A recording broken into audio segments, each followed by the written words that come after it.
To the latest in the war between Israel and Hamas, there are fresh warnings this morning about mass starvation in Gaza and new concerns about the struggle to get humanitarian aid in to people there.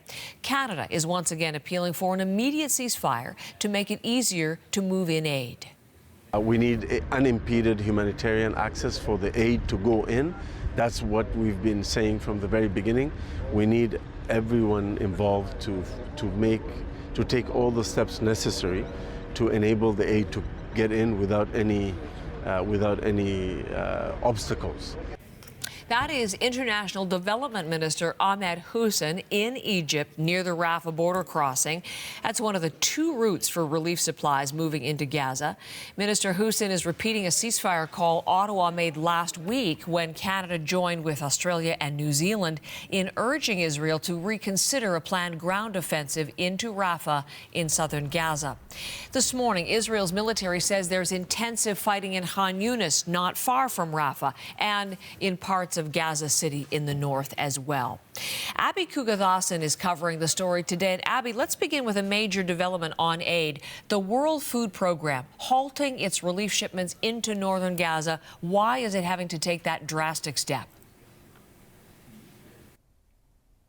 Heather, the World Food Program says that Gaza is hanging on by a thread, but it's being forced to suspend its aid shipments to the north of the enclave once again. And it says it has to do that now because civil order has broken down in that area, that desperate and hungry people are looting the truck that even are able to make it up to that area after months of aerial bombardment that has essentially decimated northern Gaza. We know that last month the United Nations said that 300,000 Palestinians were still in that area, and this is aid that is absolutely life-saving and that they'll no longer get it. So certainly concerned now that a desperate situation will get even more desperate. Now moving to Deir al-Balah, the Associated Press is reporting that 44 bodies were brought to a hospital by ambulances and private vehicles. They say that the reporters saw this happen. If we move even further south into Gaza City, some optimistic pictures,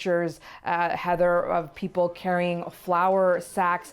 These sacks of flour were provided by the United Nations at a distribution center. There are people, as we've seen across the enclave, waiting for hours and hours for some of these basic food necessities that they absolutely require. We've heard stories of people saying that when they didn't have flour, they were using animal feed to cook and provide for their families. Now, even further south, of course, all eyes certainly on Rafah. We have some footage provided to us by a freelance camera operator. He says this is footage that he took after an Israeli airstrike. There's some wreckage there, people gathering around a destroyed vehicle. Rafah, of course, now holding about 1.4 million Palestinians. It used to be home to about 100,000, so certainly a densely packed area. And of course, it's become very much a tent city. And as we know, there is much concern globally about a possible IDF ground incursion in the coming weeks, Heather.